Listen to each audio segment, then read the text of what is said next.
Shalom! É bom estar com você em mais um vídeo aqui do meu canal. Como você já sabe, eu sou o reverendo Davidson Pinon, sou mestre em Ciências da Religião.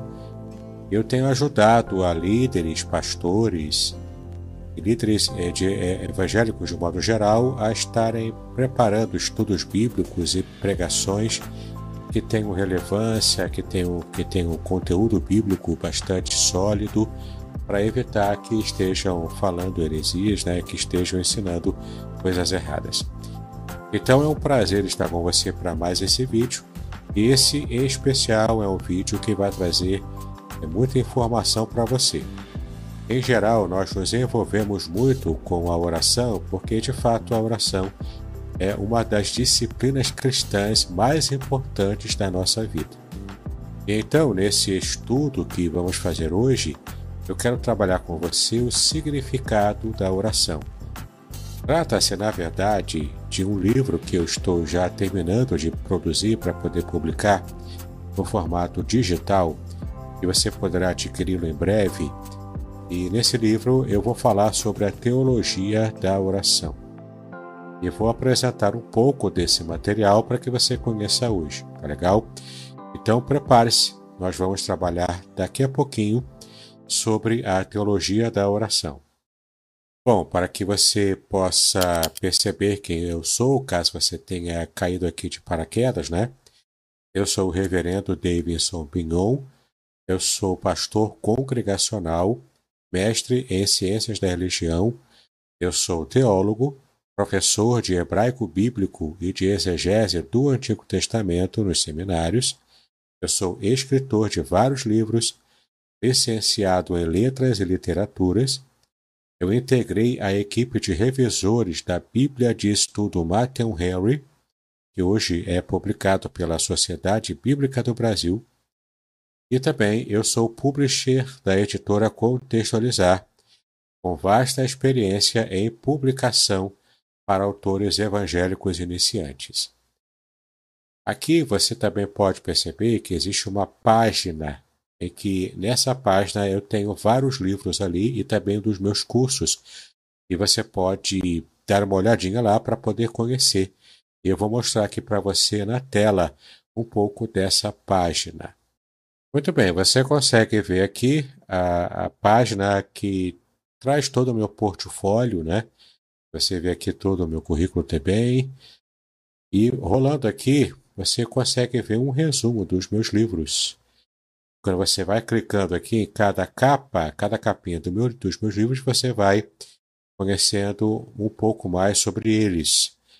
Você tem aqui, os meus dois livros mais recentes, Proteção Divina no Curso da Vida, que é um comentário exegético, exaustivo, versículo por versículo, palavra por palavra, do Salmo 91.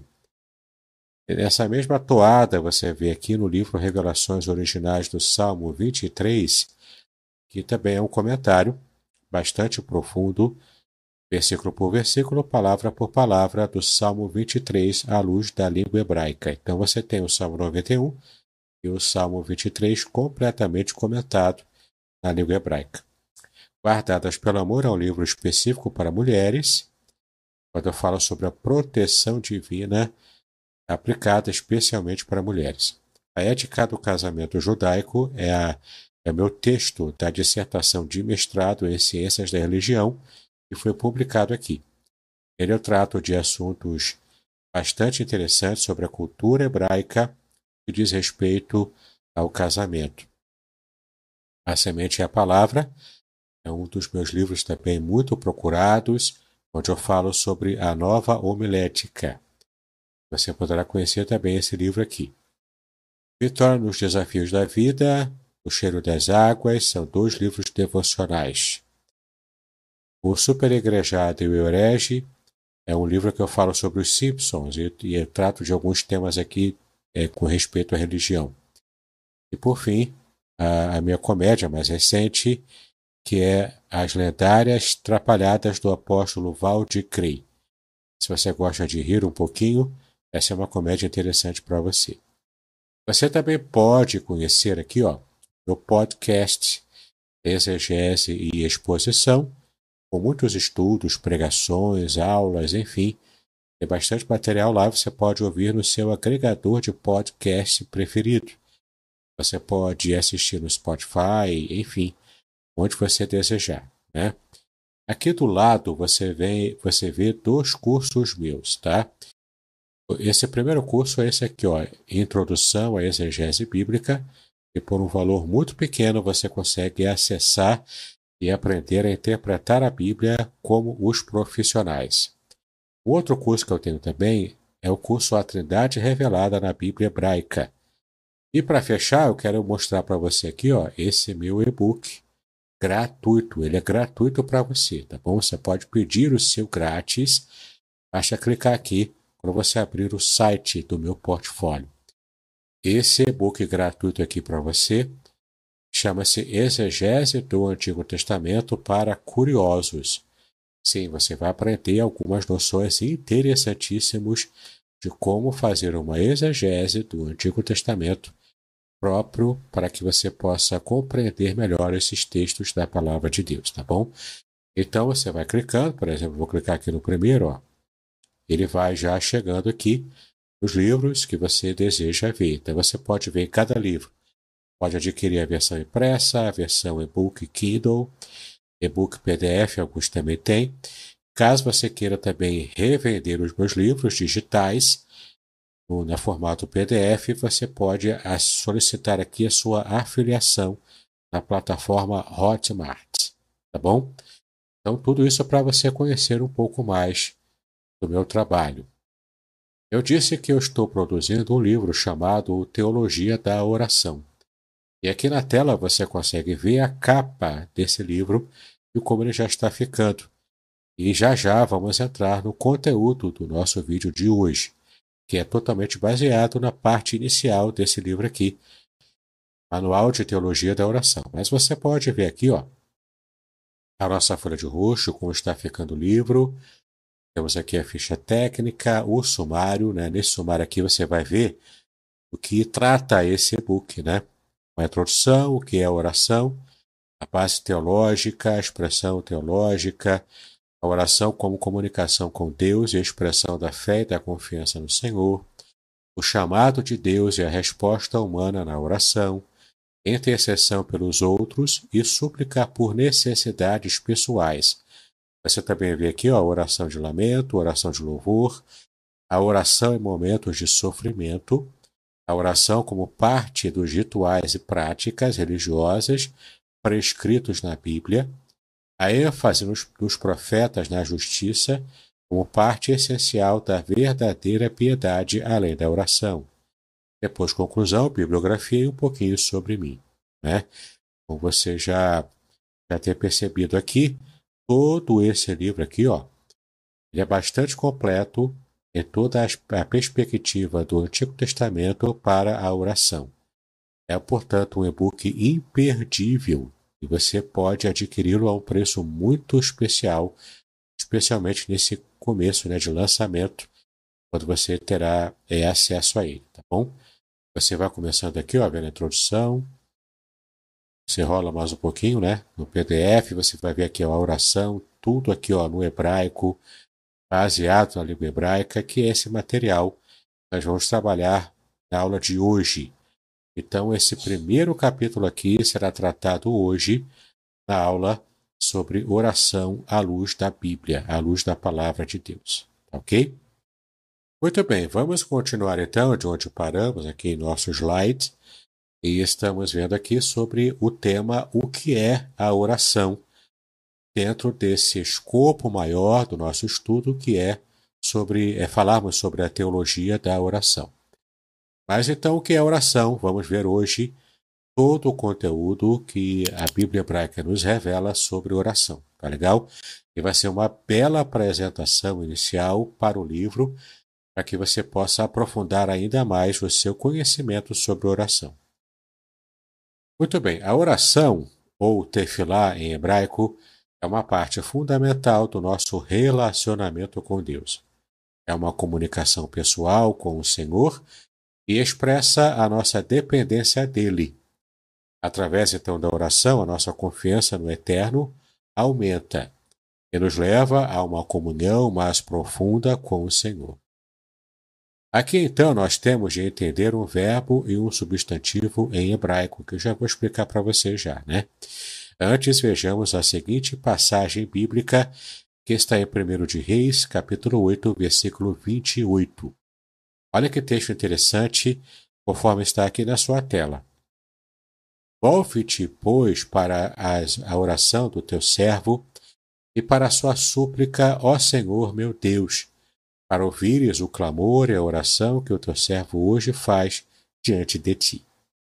Veja que interessante essa passagem, que foi a passagem dita, né? Foi um trecho da oração que foi dito pelo rei Salomão no momento da inauguração do templo que o seu pai Davi, o segundo rei de Israel, já havia feito e havia preparado tudo para que de fato Salomão pudesse construir o templo e então ter esse privilégio, essa honra, né, de ver o templo de Deus completamente preparado, construído de modo bacana, de modo lindo, para a adoração do povo lá no Antigo Testamento, na época, né, do rei Salomão, o terceiro rei de Israel.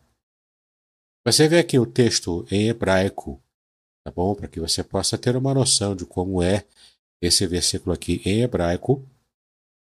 E você pode perceber que mesmo na versão em português eu coloquei algumas palavras aqui em itálico, que é a palavra, como você pode ver aqui, a palavra oração, a palavra súplica, que são sinônimos, né, que se referem à oração, também clamor, oração novamente, né?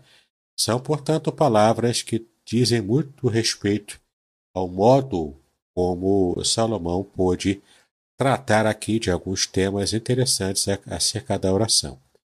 E é interessante que ele também se refere a isso dentro de uma oração que ele fez, não é? Então poderíamos dizer, talvez, que se trata de uma meta-oração, ou seja, a oração tratando do tema oração.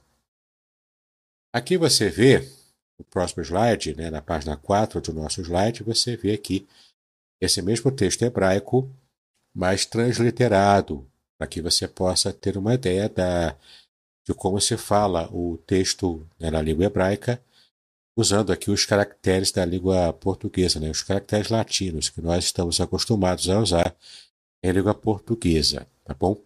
Mas o que nos interessa aqui, mais do que falar aqui desse texto do versículo transliterado, é fazer uma breve análise das palavras principais que aparecem aqui, ok? Então você vai ver aqui, ó, numa rápida análise, o verbo hebraico palal, tá bom? É o verbo hebraico que significa orar, tá bom? Ele significa primariamente, ó, intervir, interpor e também orar, não é? Que é a principal forma de traduzir.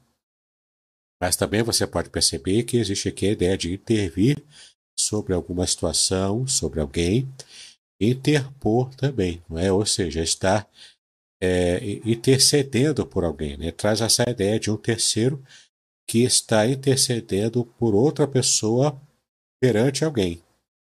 Veja que interessante, né? Então, tudo isso aqui vem do verbo palal, bom, que é o verbo hebraico que significa orar, tá? Tem a ver, portanto, com intercessão. Guarda isso no seu coração. Tefilar, portanto, é o substantivo derivado do verbo palal, que significa propriamente oração, tá? Então, tefilar está aqui no texto hebraico. Segundo o Dicionário Internacional de Teologia do Antigo Testamento, que é um livro muito importante, usado e conhecido, que trata sobre as palavras de uma forma muito profunda, né, as palavras hebraicas, o verbo é encontrado 84 vezes no Antigo Testamento, geralmente no tronco verbal chamado itpael. Tá? Aqui você tem uma notinha aqui embaixo, ó, o itpael, que no hebraico bíblico o itpael é uma das 7 formas básicas de conjugação verbal. Ela geralmente expressa uma ação reflexiva ou recíproca, onde o sujeito executa a ação sobre si mesmo ou entre si e outros. Né? Por quê? Porque aqui se refere a essa ideia da intercessão, né? Oração como intercessão. Então, em geral, nessas 84 vezes, quando aparece o verbo palal, né, que nós estamos estudando aqui, o verbo palal, que significa intervir, interpor, orar, ele aparece no ritpael, ou seja, nessa ideia de uma oração, né, dessa forma verbal, que expressa uma ação reflexiva, ou seja, se eu intercedo por alguém, se eu intercedo ou por mim mesmo ou por outra pessoa junto comigo, eu estou então praticando essa ação de intercessão por terceiros e até mesmo por mim mesmo, né, perante Deus. E olha as exceções aqui do verbo palar, né, que vai ter também um outro tipo de tradução que aparece nesses textos aqui. Legal? A tradução, portanto, usual da raiz do verbo palar, o ritpael, é orar, realmente. Legal? Como a gente tem visto aqui. Bom, também é interessante perceber que o Antigo Testamento possui um vocabulário rico para orar e também oração, né, que é o verbo orar e oração como substantivo. Existe pelo menos uma dúzia de palavras hebraicas para essa ideia, mas sem sombra de dúvida a palavra mais comum para oração é tefilá, como a gente tem visto aqui, e para orar é palal, né? Então, substantivo tefilá e o verbo palal, tá? Percebe que é a mesma raiz, né? Tefilá tem a ver com palal. Isso, para quem conhece um pouquinho de hebraico, percebe que a raiz é a mesma. Na maioria das vezes, o verbo e o substantivo, né, que é o verbo palal e o substantivo tefilá, referem-se à oração de intercessão, como a gente está vendo aqui. Bom, a melhor ilustração disso é a oração de Salomão em favor do povo durante a dedicação do templo em Jerusalém. Como você pode ver em 1 de Reis, capítulo 8, e 2 Crônicas, capítulo 6. Né? Nesses dois capítulos aqui, aparece esse mesmo fato histórico, né, apresentado na Bíblia. Em que a raiz verbal, né, palala, ocorre 30 vezes, apenas nesses dois capítulos. Né? Veja quanto esses dois capítulos são emblemáticos para você que quer estudar sobre oração. A primeira referência, que é o texto de 1 Reis, capítulo 8, versículo 28, que nós já vimos aqui no começo, né, desse conteúdo, o versículo para você relembrar diz: atenta, pois, para a oração, aqui é tefilat, é como está em hebraico, a oração do teu servo, e para a sua súplica. Súplica em hebraico é terinato. Terinato, tá bom? É como aparece aqui. Para ouvires o clamor. A palavra clamor em hebraico é rina, tá bom? E a oração, tefilá, né, como nós já temos estudado aqui, que faz hoje mitfalel, é como aparece aqui o texto, o termo, né, para essa parte final do versículo, que é a oração que ele faz hoje, o teu servo diante de ti, né, diante da sua face. É como está literalmente no hebraico. Então, assim, tefilá, que é oração, é uma palavra encontrada 70 vezes no Antigo Testamento, com maior frequência em Salmos, que aparece aqui 32 vezes no livro de Salmos. Então você perceba o seguinte, que o verbo palal aparece 84 vezes em toda a Bíblia hebraica, enquanto que o substantivo tefilá aparece 76 vezes. Então você percebe que ele é bastante equiparado aqui, né? Bastante equilibrado. É tanto o substantivo quanto o verbo, e aparece em muitas ocorrências também, né? Especialmente o substantivo tefilá aparece muito nos Salmos, 32 vezes, né? Como você pode ver aqui na tela. De fato, os 5 salmos são especificamente denominados orações em seus respectivos cabeçalhos em hebraico. Então você tem aqui os salmos 17, 86, 90, 102 e 142. É interessante você saber desse detalhe que, em geral, o livro dos salmos eles são praticamente os únicos livros no original em hebraico que já chegou para nós com cabeçalhos, indicando o assunto tratado no livro. Isso já veio do original, entende? Então é bem interessante você perceber que, inclusive, esses salmos aqui, 17, 86, 90, 102 e 142, eles já são apontados como orações, né? Já aparece tefilah lá indicando o tipo de salmo que é. É um salmo para oração. Muito curioso, né? Bem interessante. Bom, a Bíblia nos ensina que as nossas orações elas devem ser, primeiro, dirigidas a Deus. Isso aqui é muito claro, né? Toda oração que a gente faz era dirigida a Deus, porque nós suplicamos alguém que pode fazer tudo por nós. As orações também devem ser feitas, isso aqui já é uma revelação que recebemos no Novo Testamento, as orações devem ser feitas em nome de Jesus Cristo, porque quando oramos em nome dele, de fato nós temos o nosso irmão mais velho, digamos assim, né, que intercede a nosso favor perante o Pai. Então é muito importante que a gente perceba a importância de estarmos orando em nome de Jesus Cristo, tá bom? E você pode perceber que as passagens de João 14, João 15 e 16 também, né? São versículos que tratam sobre a oração que precisa ser feita em nome de Jesus para que tenha validade perante o Pai no mundo espiritual, né? Bom, a terceira característica da oração é que ela deve ser feita com fé. Precisamos crer que Deus existe e que Ele abençoa a quem o busca, como está lá em Hebreus capítulo 11, versículo 6. A oração também, dessa quarta característica dela aqui, a oração deve ser feita pelos motivos certos. Então devemos orar com o coração reto, sem segundas intenções, como está em Tiago 4, versículo 3. Né? Então a intenção de você quando ora tem que ser uma intenção pura, uma intenção santa, uma oração que de fato esteja movendo o coração de Deus pelo tipo de ímpeto, né, que o levou a fazer essa oração. A quinta característica é que as orações precisam ser feitas com humildade e amor também. Então, devemos derramar o coração diante de Deus, como diz o Salmo 62, versículo 8. E nesse derramar do coração perante Deus, isso diz respeito à nossa sinceridade, humildade e amor também a Deus. Por fim, a sexta característica que eu elenquei aqui é que as orações precisam ser breves e sem vãs repetições. Como você percebe aqui o texto de Mateus 6, versículo 7, e também o texto de Eclesiastes, capítulo 5, versículo 2. Então, esses dois textos aqui falam sobre orações que precisam ser objetivas e breves.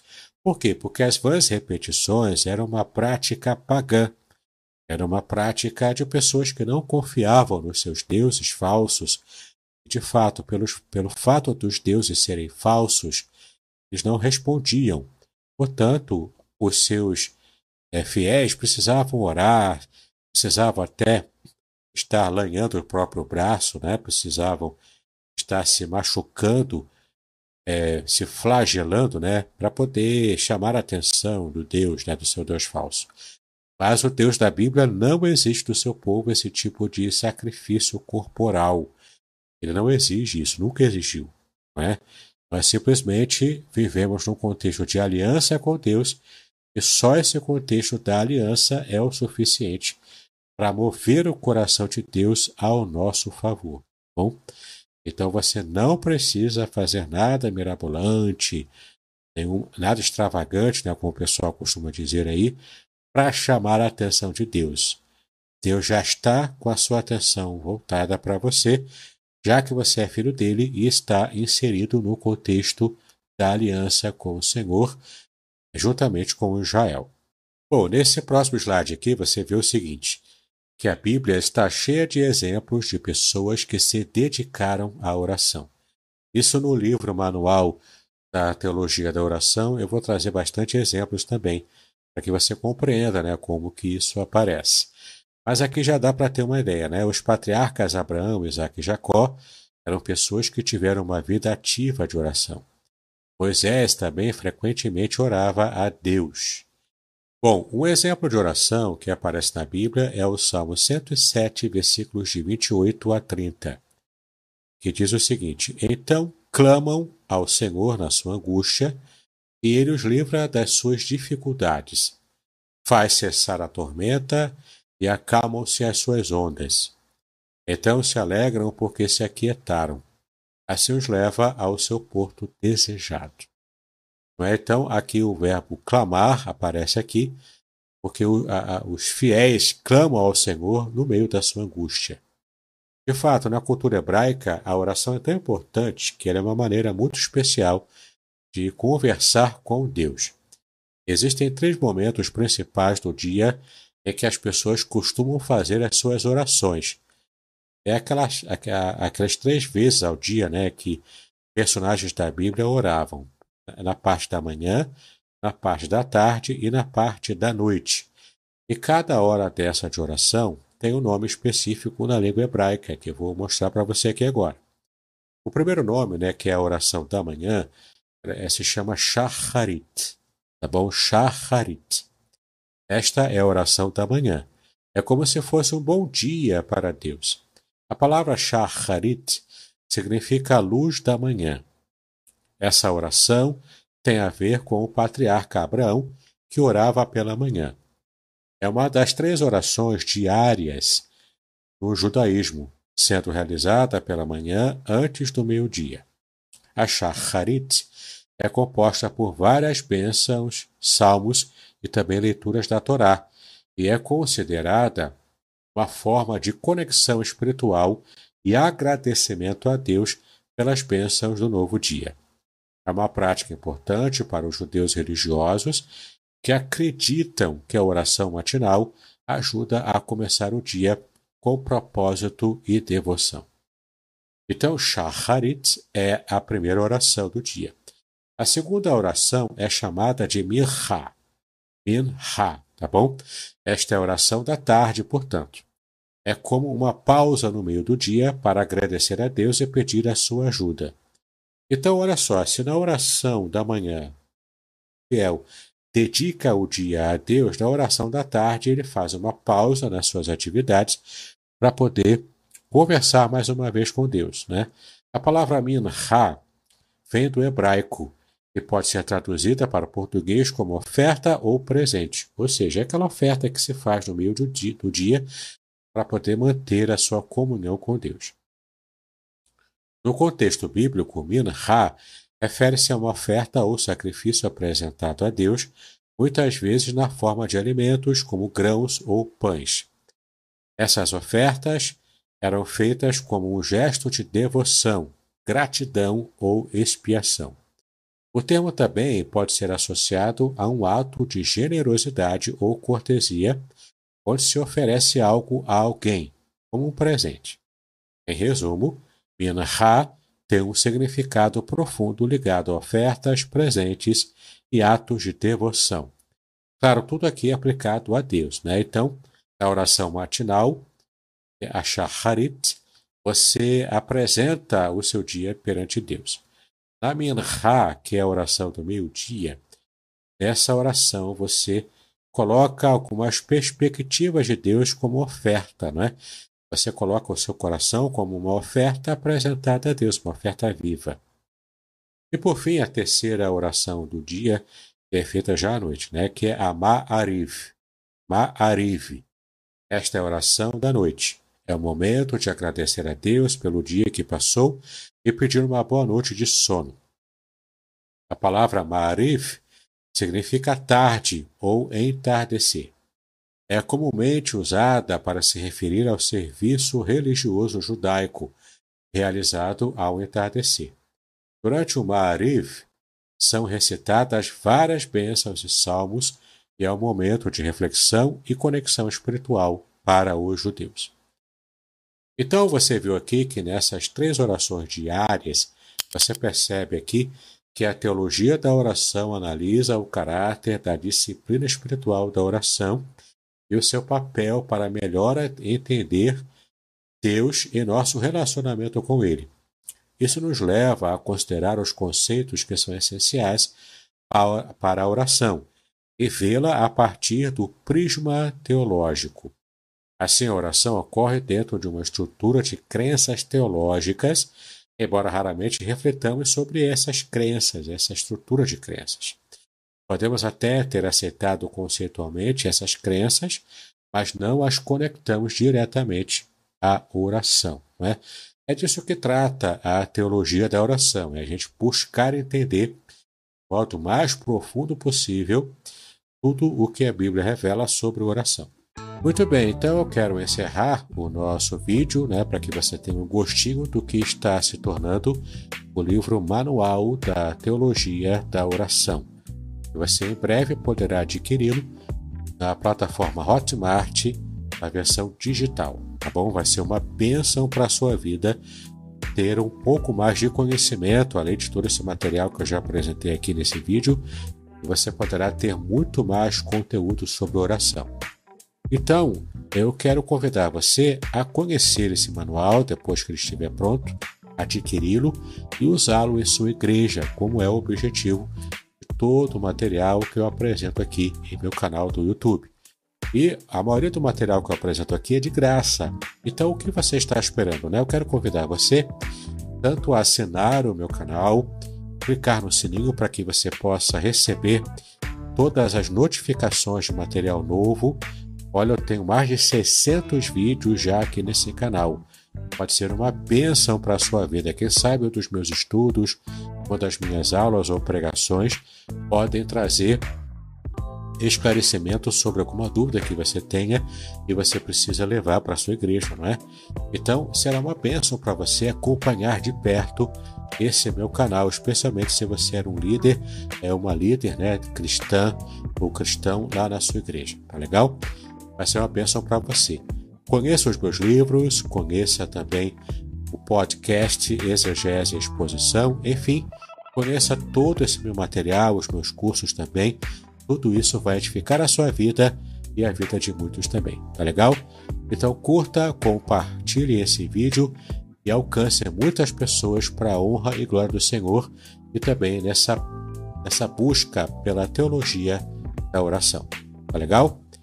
Paz e bênção sobre a sua vida.